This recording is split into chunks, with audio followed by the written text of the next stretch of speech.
Hey, hallo zusammen, du hast Crown Cleats, der Chris. Hoffe, es geht nicht gut, hoffe, alles klar. Was hier im Hintergrund langsam startet, ist das Ghost Recon Wildlands. Und dort ist ja ziemlich überraschend ein Gratis-DLC jetzt heute rausgekommen, am 14. Dezember. Es geht um einen Predator, haben sie ziemlich cool angekündigt vor 2 Tagen. Und es ist eine gratis Nebenmission, die man über das Hauptgame erreicht. Und es geht eigentlich darum, dass man halt so ein bisschen den Predator-Film nachspielen kann. In sehr eingeschränktem Ausmaß. Nichtsdestotrotz sehr geil mit Originalmusik, Originalsprüchen. Man kann natürlich auch noch ein bisschen für echt Geld halt Originalausrüstung kaufen. Jedem das seine. Aber auf jeden Fall ist es so, dass der Hauptteil, nämlich eben die Nebenmission, gratis ist. Sehr coole Geste. Und Predator ist neben Terminator 2 schon einer meiner Lieblings-Action-Filme aus dieser Zeit.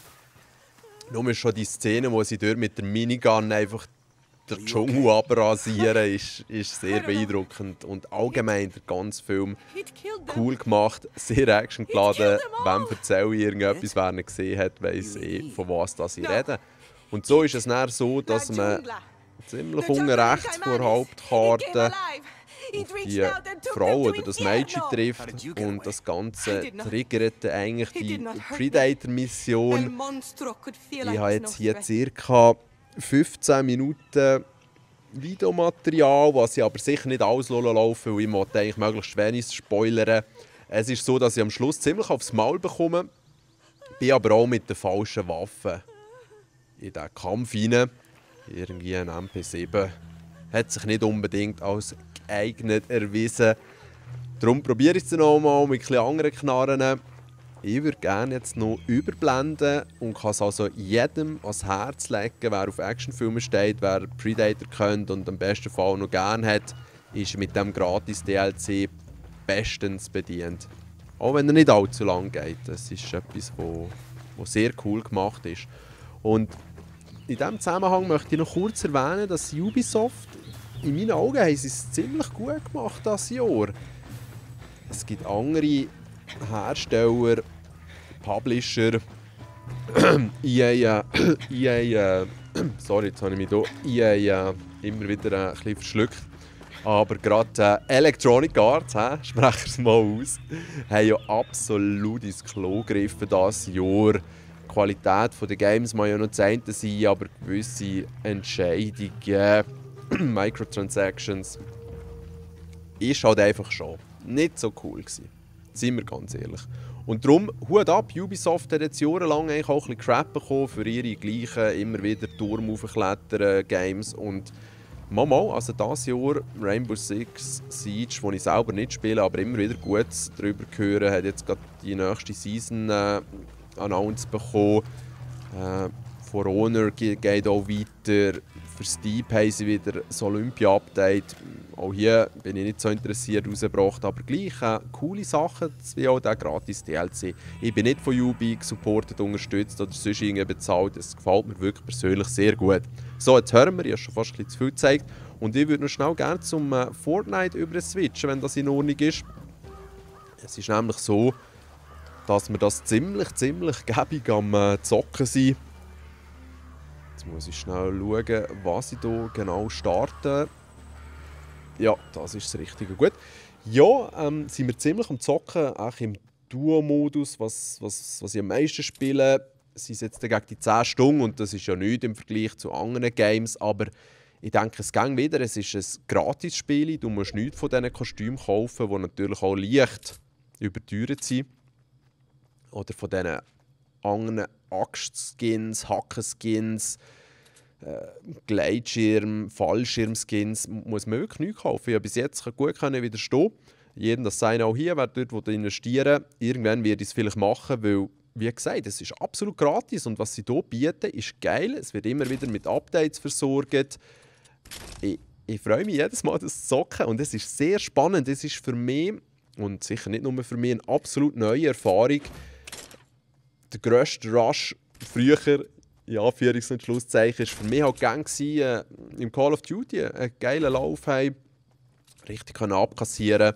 Das war etwas, wo wo das Adrenalin zum Pumpen gebracht hat, das Blut zum Pumpen, richtig flashig war. Und andere haben das vielleicht bei sportlicher Betätigung oder wie auch immer. Die Sache ist einfach die, gutes Spielgefühl. Man ist voll in der Zone. Die ein bisschen wissen, von was ich rede, können mir hoffentlich auch gut folgen. Man ist dort drinnen, alles scheint irgendwie tiptop zu laufen. Es ist ein richtig gutes Spielgefühl. Und das hat sich dann ein bisschen verloren mit den Call of Duties, mit anderen Games. Haben das eigentlich nie wirklich so erreicht. Ja, auch andere coole, wie soll ich sagen, Wohlgefühl-Elemente in gewissen Games, jetzt auch in Mario oder Zelda. Aber das ist eigentlich etwas ganz anderes. Der Rush war nicht mehr vorhanden gewesen. Und jetzt kommt Fortnite, ich habe von PUBG gehört. Und zeigt mir einfach, wow, es kann wieder richtig spannend werden. Ich finde, wenn man so unter den letzten 10 ist, dann, gerade wenn ich allein unterwegs bin, ja, ist das sehr intensiv im Moment. Es ist richtig spannend. Man kann jederzeit abkassiert werden, man kann jederzeit wieder einsteigen. Das Frustpotenzial hält sich in Grenzen. Ein wirklich sehr spannendes Spielprinzip. Und der Erfinder von PUBG ist ja gang wieder am Bitchen, wie sehr das hier Epic ihr Game kopiert hat. Und das scheint schon der Fall zu sein, aber es ist ja nicht das erste Game, das kopiert wurde. Und ja, wenn man ein Spiel macht, das gut genug ist, das Qualität hat, dann wird das auch gespielt, auch wenn das dann ein paar Mal kopiert wird. Ich denke, so viele Knete, wie dieser Typ gemacht hat, der kann sich eigentlich überhaupt nicht beklagen. Im Gegenteil, ich finde, es ist ein Kompliment, wenn jemand versucht, in dem Sinne ein Game nachzumachen. Und solange dass sie nicht ganze Assets einfach 1 zu 1 übernehmen, ist alles in Ordnung. Und Fortnite bietet eigentlich durch seine Baustruktur genug Abwechslung, finde ich, im Vergleich zum PUBG, von dem, was ich gesehen habe. Spielen wir die auch noch ein Zeitchen nicht, weil auf dem PC ja, bin ich einfach zu wenig gut, um dort überhaupt mitzuhalten. Und auf der Konsole sieht es etwas anders aus. Dort habe ich auch viele Leute, die ich damit spielen kann. Gerade mit dem Trapper und mit dem Quasti. Der ISO ist auch noch dabei. Und ja, so ist es eigentlich sehr spannend. Das Spannendste in meinen Augen ist eigentlich das Duo. Wenn man auch im Squad spielt, dann trifft man zum Teil auf recht gute Teams und wird zum Teil auch richtig straub ausradiert. In Einzelmatch, muss ich sagen, habe ich jetzt gestern das erste Mal geschafft, auch einen Sieg heimzubringen. So auch jetzt in diesem Match, ohne dass ich zu viel vorausrede, schaffen wir es eben auch. Und das war eigentlich für mich das erste Mal gewesen. Darum es hat auch noch eine grosse Seltenheit zu werden. Es gibt so viele Random-Faktoren, die reinspielen. Ganz ein spannendes Game. Ich hätte es nicht gedacht. Am Anfang hat mich die Grafik ein bisschen strange gedünkt. Am Anfang ja, hat mich das ganze Spieldesign auch mit dem Bauen eher so ein bisschen abgeschreckt. Und ja was, dann musst du immer wieder looten und das ist immer wieder das Gleiche. Aber es ist doch sehr variantenreich. Man kann immer wieder neue Plätze finden, wo man landen will. Ja, momentan sind wir dort bei der Flash Factory immer wieder gern, weil wenn man dort allein unterwegs ist, kann man dort mit, keine Ahnung, fast 1000 Metall halt zurücklatschen, in Kreis latschen und hat meistens auch ein paar gute Waffen. Dort hat es sehr oft 2 bis 3 Kisten, also coole Sache. Granaten habe ich ein bisschen für mich entdeckt, obwohl man die nicht so weit schiessen kann. Die werden oft verschmäht. Granatenwerfer ist natürlich dann noch ein anderes Kaliber und so, oder Rakete. Aber ja, es ist wirklich ein sehr interessantes Game. Es gefällt mir ausgezeichnet. Es ist für mich die Überraschung des Jahres. Das Jahr war mit vielen ganz guten Games gesegnet gewesen. Es ist immer wieder in der Vorliste, ständig 2017 eines der besten Jahre, wenn es noch in Bezug auf Qualitätsgames geht, abwechslungsreiche Games. Und wie ich auch schon erwähnt habe, es hat auch jenste Crap-Sachen gegeben, von vor allem EA, aber es ist halt so, dass wirklich viel geile Games rauskommen. Big Up, hey, was für ein tolles Jahr. Und das jetzt für mich in dem Sinn oder für uns, weil wir auch ein Multiplayer-Game gesucht haben, so ein bisschen abzuschließen, ist natürlich 1A. Ja, hier gerade die goldige Scar gefunden. Eigentlich die beste Knarre, die es gibt. Auf mittlere bis zum Teil auch lange Distanz. Und wenn man so ein bisschen die Stats anschaut, in den Optionen, dann unterscheiden sich die Waffen nicht massiv. Ich glaube, von Standard, grauen Maschinenpistolen bis eben zur goldigen Scar, orangen Scar, was auch immer genau für eine Farbe ist, vielleicht auch gelb, ist es dann so, dass die macht, glaube ich, 35 Schaden, aber sie hat dann auch ein bisschen mehr höhere Schussgeschwindigkeit, ein bisschen schnelleres Nachladen. Also wenn man das dann alles reinzieht in die Berechnung, sind sie dann schon einiges besser, aber aber ich hatte jetzt noch nie das Gefühl gehabt, dass ich mit einer Standardknarre massiv unterlegen war. Wenn wir dann auch von Sniper reden und Headshots, ist es dann natürlich irgendwann schon, sind ja einfach die besseren, ja, machen dort einfach gerade einen One-Hit-Kill. Aber sonst ist das ziemlich ausbalanciert. Granate kann nicht so weit schießen, Granaten kann man auch nicht so weit schießen, die explodieren dann einfach, auch wenn man sie nicht gekocht hat. Raketenwerfer fliegt sehr langsam. Wirklich, wirklich ein spannendes Game. Und jetzt kommen wir eigentlich zum finalen Part von diesem Spiel. Und das ist so, dass man am Schluss sollte man ja je nachdem schon etwas bauen. Jetzt mein erster Sieg, den ich im Singleplayer erlangt habe, habe ich es eigentlich so geschafft, dass ich fast nichts bauen musste, weil ich mich halt auch ein bisschen taktisch verhalten habe, sage ich jetzt mal nicht. Und von dem her kann man es eh schaffen. Aber jetzt gerade, wenn man ja, eben zu zweit oder mehr unterwegs ist einfach eine gute Festung ein klarer Vorteil. Man kann oft auch oben runterschiessen. Bisher haben sie es noch nicht oft geschafft, die Festung von uns wirklich ganz zu demolieren oder alles wegzunehmen, dass sie zusammenbricht. Es war öfter so, dass sie auch dann einfach irgendwie Holz aufgebaut haben und uns dann von oben in unserer eigenen Festung fertig gemacht. Darum immer ein offenes Auge. Hier bin ich wieder, vielleicht schon lange gelesen, mit dem Trappy am Spielen und er ist zum Teil so ein bisschen risikoliebend. Darum habe ich in diesem Sinne die Rolle von eher einem Defensiven angenommen. Er geht jetzt gerne auf die Kante spienzeln, wird ab und zu wieder abkassiert und ich kann dann heilen. So kann man sich auch etwas erlauben. Und was wir auch einfach herausgefunden haben, ist, wenn ja, ein Quadrat ist, ein Minimum Türmchen baust, bist du halt auch ein bisschen eingeschränkt, sage ich mal. Wenn etwas ein bisschen zerschossen wird, wenn ein Raketenwerfer auf dich kommt oder auch Granaten, dann brechst du die mit ziemlich hoher Wahrscheinlichkeit. Und nur schon, wenn du es eben eins breiter machst auf einer Seite, hast du schon mehr Platz zum Manövrieren, du hast auch Platz wieder zum Abgraben, wenn es muss sein. Also man lässt sich viele Optionen offen. Wenn man es dann grösser macht, wird es schon viel mehr Material brauchen. Ja, es ist immer ein bisschen ein Abwägen. Es gibt auch verschiedene Konstruktionsmöglichkeiten. Wir sehen auch immer wieder Leute, die es richtig im Griff haben, mit dem Meditieren. Da kann man richtig geile Sachen bauen. Aber die müssen aber gar nicht schön aussehen, die Türme. Die müssen einfach zweckmässig sein. Was wir hier jetzt, glaube ich, auch noch probieren und auch gerne machen, ist oben drauf wie noch so eine Plattform. Das hilft auch dagegen, so ein bisschen gegen Unten abzuschirmen und dass man auch einen Platz hat, wo man noch ein bisschen vorne und hinten manövrieren kann. Ja. Es ist sicher eine Kunst und hat auch einiges mit Glück zu tun, was das Turmbauen, Gebäudebauen betrifft, wie flink sind die Gegner. Aber jetzt haben wir mittlerweile eigentlich eine Höhe erreicht, wo man sagen kann, mal, jetzt lohnt es sich mal ein bisschen zu sondieren. Die Rapid ist vorher erkannt, ich bleibe eben so ein bisschen Defense, wenn es geht, weil es braucht ja gar nicht viel und man hat die. Und ihr seht, jetzt zerfällt hier langsam unsere Steinholztreppen, Diagonalen, und das ist halt aus dem Grund, weil jemand drauf schießt. Dann ist das Metall auch ein bisschen kaputt, das kann man reparieren. Und wie ihr dort seht, versuche ich uns auch mit dem Granatenwerfer zu attackieren. Das ist ja akustisch auch sehr gut wahrnehmbar. Und der macht zum Glück nicht so weit. Also von dem her haben wir hier Schwein gehabt. Es ist auch so, dass man immer ein gewisses Risiko eingeht. Der Kreis zieht sich ja immer mehr zusammen. Von dem her weisst du auch nicht genau, wo wird er am Schluss landen. Wir haben hier random einen Spot gewählt, bevorzugt auf einem kleinen Hocker, da hat man schon ein bisschen Höhe gewonnen. Und so haben wir dann eigentlich das Schwein gehabt, dass er sich genau hier zusammengezogen hat. Bisher habe ich noch nicht herausgefunden und auch nicht wirklich Videos dazu gesehen. Vielleicht wisst ihr hier mehr, ob es irgendwie eine Logik gibt, wie sich das Ganze zusammenzieht. Ich habe schon jenste Gerüchte gehört, das auf jeden Fall. Aber hat sich mir jetzt nicht unbedingt erschlossen. Ich hoffe auch schwer, dass das absolut randomized ist. Und von dem her kann man eigentlich davon ausgehen, dass man nie genau weiss, wo sich eben der Kreis zusammenschließt. So, also wir sind fertig. Ich habe mir hier noch überlegt, ob ich das Dach draufsetzen will, dass man eben nicht von oben angegriffen werden. Der Trapper ist abkassiert worden. Darum ist es gut, dass wir hier geheilt werden. Aber ihr seht jetzt die Ziegel, die sie aufgesprungen sind, das ist eben auch, weil sie dort reinschießen. Also, man geht schon immer ein Risiko ein. Absolut alles verloren hingen, wenn man von einen heilen. Aber wenn man viel Material hat, kann man auch immer wieder bauen und reparieren. Und dem Gegner geht dann vielleicht vorher Munition aus. Weil ihr müsst sehen, jetzt hier im Endfight ist es eigentlich schon noch wichtig, dass man dann nicht einfach mit abgelohnen Hosen plötzlich durchsteht. Keine Munition mehr. Der Trappy versucht uns doch ein bisschen Spot zu machen, wo wir uns ein bisschen schützen können. Was eben auch gut ist, dann hast du Holz, das kannst du schnell abbauen. Es ist nicht schlimm, wenn es abbaust, es ist nicht ganz so eine wertvolle Ressource. Und so kann man dann einen Stock weiter runtertauchen und der Gegner meint vielleicht immer noch, man ist dort oben.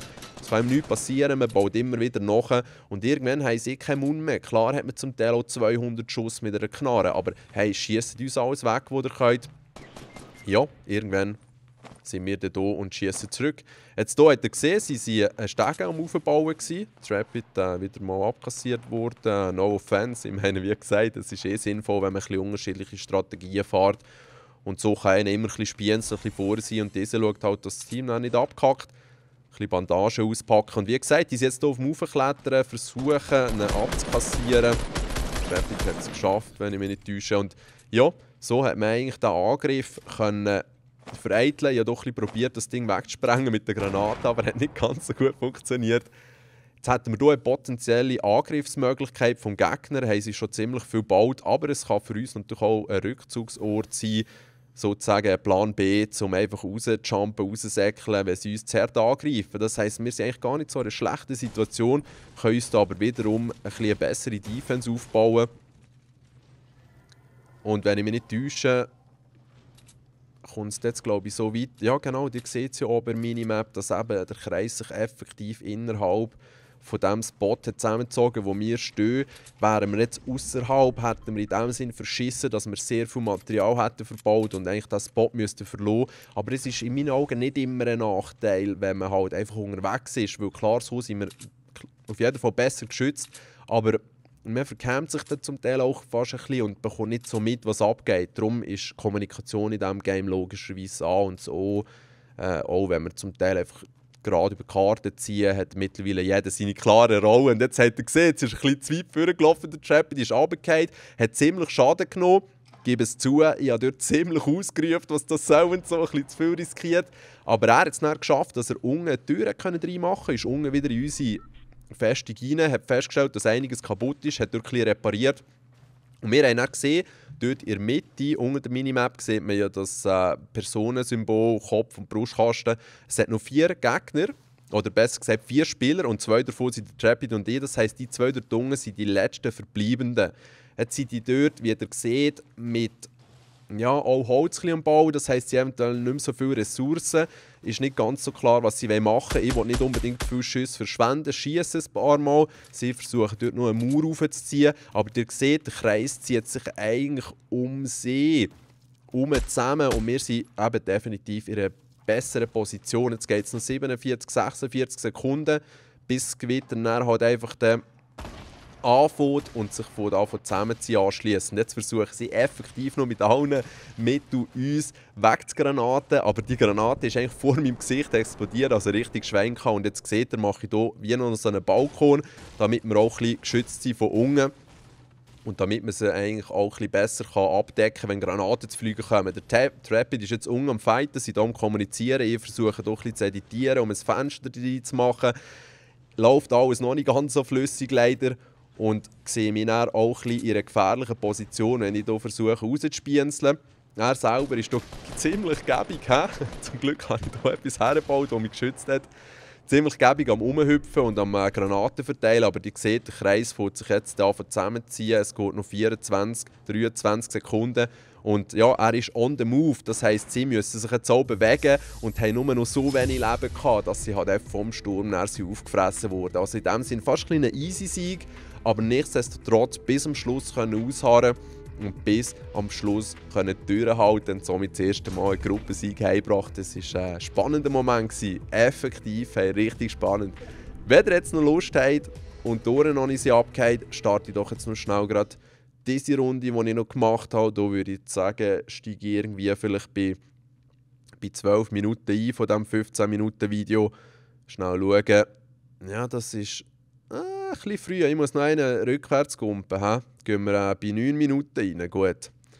Also, der Kreis hat sich schon ziemlich zusammengezogen. Ich chill es hier, um die Situation zu beobachten und habe vorhin gesehen, dass dort links im Häuschen etwas ist abgegangen. Einer ist dort reingelaufen, er hat es gekrabbelt und das hat mich darauf hingewiesen, dass dort schon einer drin gehockt.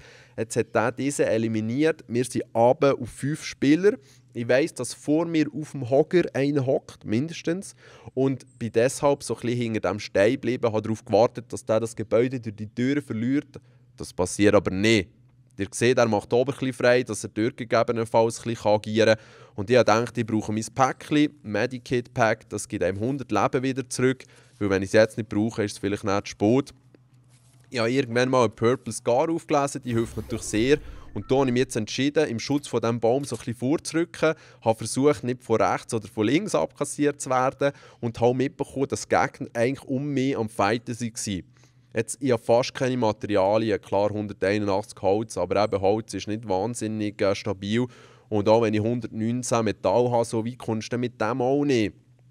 Also entscheiden wir uns eigentlich für ein Vorgehen, das auch ein bisschen riskant ist. Wir gehen nicht etwas bauen, sondern versuchen reinzuziehen in den Kreis rein, damit wir nicht abkratzen. Ich habe dort jetzt meine Position verrot, indem ich geschossen habe, indem ich auf ihn zugezogen bin. Aber er traut sich hier jetzt nicht wirklich rauszukommen. Ich warte mit der Pumpe auch auf die Gefahr hin, dass mir einer von hinten abkassieren könnte. Und nachdem das hier einfach nichts passiert, ja, kann man sich vielleicht auch mal entscheiden, näher in das Gebäude reinzugehen. Weil der andere ist offensichtlich hier oben am Warten, ist sich eventuell auch ein bisschen unschlüssig, kämpft vielleicht sogar mit denen dort oben. Und er war eigentlich noch clever, halt das Grundgebäude zu nutzen, um sich selber einen Vorteil von Höhe zu verschaffen. Jetzt habe ich versucht, dort rauf zu klettern. Das wäre natürlich auch immer schön, wenn du dann von oben ausräuchern kannst. Hatte aber müssen merken, dass leider auf mich geschossen wurde. Und dann fühlt sich halt einfach vielleicht kurz innezuhalten. Weil wenn man dann darauf losstürmt, ja, man läuft halt Gefahr, dass man dann von mehreren Seiten beschossen wird. Und gerade wenn man allein unterwegs ist, hat man dann nicht allzu viele Möglichkeiten, in zwei Richtungen zu ballern. Jetzt der davor ist sich auch ein schönes Intermezzo am Liefern. Mit dem auf dem Hocker oben drauf, glaube ich. Und weil man mich hier noch nicht sieht und potenziell hinter mir auch keiner auftaucht, man hört ja ziemlich gut in diesem Game mit einem richtigen Headset, dann ist es dann so, dass ich hier eigentlich ausharren und auf diesen warten konnte. Das gibt mir natürlich den Vorteil, dass ich ihn überraschen kann. Und so ist der Typ chancenlos gewesen. Hinter mir ist auch gerade einer auftaucht und der Vorteil für Scar ist jetzt halt einfach, dass die richtig hart reinlässt. Ein Treffer 70, das heisst, die Kopf, das gibt doppelten Schaden. Das Ding ist gerade abgelegen. Jetzt haben wir hier sehr viel Loot, wo man liegt. Aber das gehe ich natürlich nicht holen, weil dort geiert man auch ein bisschen drauf. Wir haben noch 3 Spieler im Game, das heisst ich und 2 andere. Für die nicht so gut rechnen können, niemand anfielen. Und jetzt habe ich mich hier noch einmal geheilt, weil eben, ich habe nichts zu verlieren, hoffe, dass ich nicht gerade angegriffen werde. Und sehe, dass der Sturm sich noch weiter zusammenzieht. In einer halben Minute. Ich bin ganz überrascht, als ich hier aufmache, noch jenste blaue Sachen finde. Wird natürlich ausgewechselt, die Silent MP gegen einen guten alten Raketi. Und jetzt habe ich überlegt, was machst du jetzt? Versuchst du hier aufzuarbeiten? Ich habe versucht, das Ding irgendwie zu modifizieren, aber das ist scheinbar nicht gegangen. Aber eventuell habe ich mich auch nicht so geschickt angestellt, weil das mit dem Reparieren habe ich auch zu wenig lang gedrückt. Was auch gar keine Rolle spielt, weil in sehr kurzer Zeit ist der Kreis bei mir, genau, zieht nach rein, der Sturm. Und es ist dann so tight geworden, dass ich mich leider aus dieser Wange raushauen musste. Zum Glück kann man eben sehr viel modifizieren in diesem Game. Und ja, jetzt ist es so, wo sind echt die anderen unterwegs?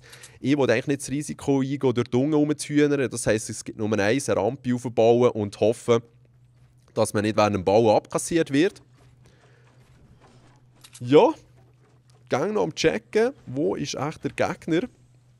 Und die einfache Erklärung ist vermutlich ein bisschen weiter oben.